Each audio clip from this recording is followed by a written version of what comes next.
السلام عليكم ورحمة الله وبركاته.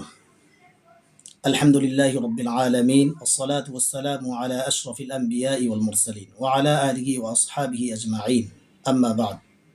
সম্মানিত দর্শক শ্রোতা, কাছে দূরে, দেশে কিংবা বিদেশে যে যেখান থেকে দেখছেন, সকলকে পবিত্র মাহে রমজানের শুভেচ্ছা ও অভিনন্দন জানিয়ে শুরু করছি আজকের পবিত্র মাহে রমজানের ধারাবাহিক আলোচনা অনুষ্ঠান রমাদানুল মুবারক।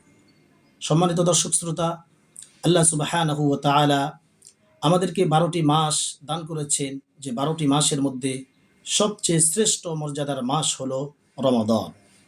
এই মাসটি সম্পর্কে আল্লাহ রসুল সাল্লাল্লাহু আলাইহি ওয়াসাল্লাম ইরশাদ করেন, হে মানবমণ্ডলী, হে লোক সকল, আল্লাহ সুবহানাহু ওয়া তাআলা আমাদেরকে এমন একটি মাস দান করেছেন যে মাসটির নাম হলো রমাদান। রমাদান শব্দটি র মিম দদ মূল ধাতু থেকে উৎপত্তি। এর অর্থ হলো জ্বালিয়ে দেওয়া, পুড়িয়ে দেওয়া।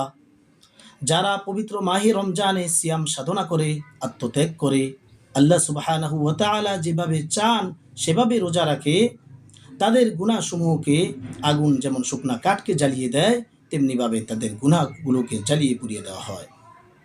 সম্মানিত দর্শক শ্রোতা, রোজা আল্লাহ সুবহানাহু ওয়া তাআলা নিকট একটি গুরুত্বপূর্ণ ইবাদত।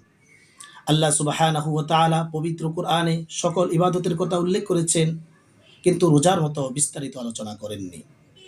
রোজার এত গুরুত্ব কেন?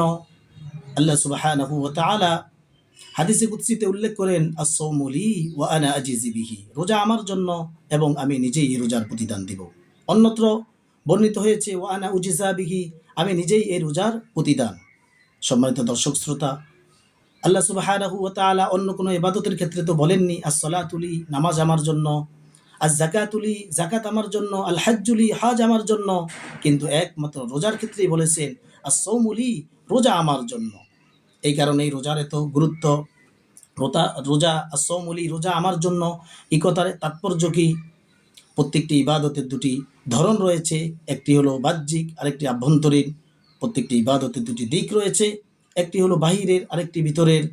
ধরুন, একটি লোক নামাজ পড়ে না, কিন্তু এমন একটি সমাজে গিয়েছে যেখানে সকলেই নামাজ পড়ে, তাই সে ভাবে, আমি যদি এখন নামাজ না পড়ি তাহলে লোকে কি বলবে, এই কারণে সে সকলের সাথে নামাজে দাঁড়িয়ে যায়।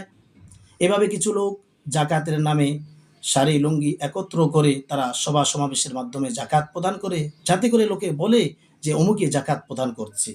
কিছু লোক তো এমন রয়েছে, কোরবানি আসলে লাখ টাকার পশু ক্রয় করে তারা রাস্তায় রাস্তায় হাঁটায় যে অমুক ভাইয়ের এত টাকা দামের পশু দিয়ে কোরবানি করছে। আবার কিছু লোক তো এমন রয়েছে যারা বাইতুল্লাহ জিয়ারত করতে যায় যেন লোকে তাকে হাজি বলে। সম্মানিত দর্শক শ্রোতা, এই সকল ইবাদতের ক্ষেত্রে মানুষের ভিতরে লৌকিকতা থাকে, লোক দেখানোর জন্য হতে পারে, কিন্তু সওম তো এমন একটি ইবাদত, সকাল থেকে সন্ধ্যা পর্যন্ত কোনো পাগলও মানুষকে দেখানোর জন্য না খেয়ে থাকে না। এই কারণেই আল্লাহ সুবহানাহু ওয়া তাআলা বলেছেন, আস-সাওমু লি ওয়া আনা আজিজি বিহি, রোজা আমার জন্য এবং আমি নিজেই এই রোজার প্রতিদান দিব। সম্মানিত দর্শক শ্রোতা, আল্লাহ সুবহানাহু ওয়া তাআলা কত মেহেরবান, দয়াবান। তিনি আমাদের জন্য ইসলামকে এত সহজ করে দিয়েছেন যে আমরা যে সাহরি খাই, এই সাহরি খাই আমরা আমাদের নিজেদের প্রয়োজনে, অথচ আল্লাহ সুবহানাহু ওয়া তাআলা এই সাহরি খাওয়াকেও ইবাদতে গণ্য করেন। এই সাহরি খেলে কি হয়? আল্লাহ সুবহানাহু ওয়া তাআলা খুশি হন, তিনি সওয়াব দান করেন। রাসূল করিম সাল্লাল্লাহু আলাইহি ওয়াসাল্লাম সাহরি খেতে বিভিন্ন হাদিসে নির্দেশ প্রদান করেছেন। আল্লাহ রাসূল সাল্লাল্লাহু আলাইহি ওয়াসাল্লাম ইরশাদ করেন, আস-সাহুরু আকলুহু বারাকাতুন, সাহরি খাওয়া বরকত, ফালা তাদউহু, কাজেই তোমরা তা ছাড়বে না। ওয়ালাউ আইয়াজরা আহাদুকুম জুরআতাম মিন মাইন, যদি এক ডুব পানি পান করেও হয় তারপরও তোমরা সাহরি খাওয়াকে ছাড়বে না। ফা ইন্নাল্লাহা আযজা ওয়া জাল্লা ওয়া মালাইকাতাহু ইউসাল্লুনা আলাল মুতাসাহহিরিন, কারণ যারা সাহরি খায় তাদেরকে আল্লাহ তাআলা তাদের প্রতি রহমত প্রদান করেন এবং আল্লাহর ফেরেশতাগণ তাদের প্রতি দয়া করেন। সম্মানিত দর্শক শ্রোতা, এই কারণে আমরা অনেকে সাহরি খাওয়াকে অবহেলা করি, অনেকে রাত্রিবেলা আগেই ঘুমিয়ে যাই, মনে করি যে সাহরি খেতে উঠতে কষ্ট হবে, তাই একসাথে খেয়ে ঘুমিয়ে পড়ি। যদি ঘুমিয়ে পড়ি তাহলে আল্লাহর এই রহমত থেকে আমরা বঞ্চিত হব। এই কারণে আমরা এক ঢুক পানি হলেও যেন সাহরি খাই। সম্মানিত দর্শক শ্রোতা, সাহরি খাওয়ার ক্ষেত্রে রাসূল করিম সাল্লাল্লাহু আলাইহি সাল্লামের সুন্নাহ, রাসূলের শিক্ষা হলো একেবারে শেষ সময় সাহরি খাওয়া। হযরত যায়েদ ইবনে সাবিত রাদিয়াল্লাহু তাআলা আনহু বলেন, তাসাহহারনা মা রাসূলিল্লাহি সাল্লাল্লাহু আলাইহি ওয়াসাল্লাম, আমরা রাসূল করিম সাল্লাল্লাহু আলাইহি সাল্লামের সাথে সাহরি খেলাম। থুম্মা কুমনা ইলাস সালাহ, অতঃপর আমরা নামাজের জন্য দাঁড়ালাম। কুলতু কাম কানা কদরু মা বাইনাহুমা, হযরত যায়েদ ইবনে সাবিত রাদিয়াল্লাহু তাআলা আনহুকে জিজ্ঞাসা করা হলো যে এই সময়ের মাঝে কতটুকু ব্যবধান ছিল। ক্বালা 50 আয়াতান। যায়েদ ইবনে সাবিত রাদিয়াল্লাহু তাআলা আনহু বলেন যে এর ভিতরে 50 আয়াত তেলাওয়াত করার মতো সময় ছিল। সম্মানিত দর্শক শ্রোতা, রাসূল করিম সাল্লাল্লাহু আলাইহি ওয়াসাল্লাম ইফতার কখন করতেন? সূর্যাস্তের সাথে সাথে রাসূল করিম সাল্লাল্লাহু আলাইহি ওয়াসাল্লাম ইফতার করতেন। রাসূল করিম সাল্লাল্লাহু আলাইহি ওয়াসাল্লামের ইফতার দেখে সাহাবায়ে কেরাম বলতেন কখনো যে ইয়া রাসূলুল্লাহ, এখন তো দিন শেষ হলো না, আপনি এখন তো সূর্য অস্ত হয়নি, আপনি এত তাড়াতাড়ি ইফতার করতেছেন? রাসূল করিম সাল্লাল্লাহু আলাইহি ওয়াসাল্লাম বলতেন যে সূর্যাস্তের সাথে সাথে ইফতার করতে হবে, দেরি করা যাবে না। সম্মানিত দর্শক শ্রোতা, রাসূল করিম সাল্লাল্লাহু আলাইহি ওয়াসাল্লামের সাহাবীগণ সব সময় তারা শেষে সাহরি খেতেন এবং সূর্যাস্তের সাথে সাথে ইফতার করতেন।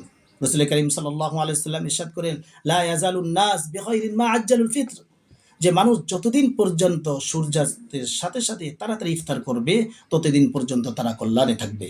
সম্মানিত দর্শক শ্রোতা, এই কারণে রাসূলের সুন্নাহগুলো আমাদের গ্রহণ করা দরকার। সূর্যাস্তের সাথে সাথে আমরা ইফতার করব। সম্মানিত দর্শক শ্রোতা, আল্লাহ সুবহানাহু ওয়া তাআলা আমাদেরকে যে তাকওয়া অর্জনের জন্য যে মাস দান করেছেন, আল্লাহ সুবহানাহু ওয়া তাআলা তাকওয়া অর্জনের জন্য আমাদেরকে দুটি জিনিস একত্রে দিয়েছেন। একটি হলো সিয়াম, আরেকটি হলো কোরআন। কিন্তু দুঃখজনকভাবে বলতে হয় আমরা সিয়ামকে গ্রহণ করেছি কিন্তু আমরা কোরআনকে ছেড়ে দিয়েছি। এই জন্যই আমরা পরিপূর্ণ তাকওয়া অর্জন করতে পারছি না। আল্লাহ সুবহানাহু ওয়া তাআলা পবিত্র কোরআনে ইরশাদ করেন, শাহরু রমাদানাল্লাযী উনজিলা ফীহিল কুরআনু হুদাল লিন-নাসি ওয়া বায়্যিনাতিম মিনাল হুদা ওয়াল ফুরকান ফামান শাহিদা মিনকুমুশ শাহরা ফালিয়াসুম। রমাদান মাস, এতে মানুষের দিশারি, সৎপথের স্পষ্ট নিদর্শন, সত্যাসত্যের পার্থক্যকারী রূপে কোরআনকে অবতীর্ণ করা হয়েছে। আর তোমাদের ভিতরে যারা এই মাসকে পাবে তারা যেন এই মাসে সিয়াম সাধনা করে। সম্মানিত হাজিরিন, এটা হলো কোরআন নাজিলের মাস। তাই আমাদেরকে কোরআন, আমাদের ভিতরে অনেকেই আমরা কোরআন পারি না, কোরআন পড়তে পারি না, কোরআন শিখি নাই।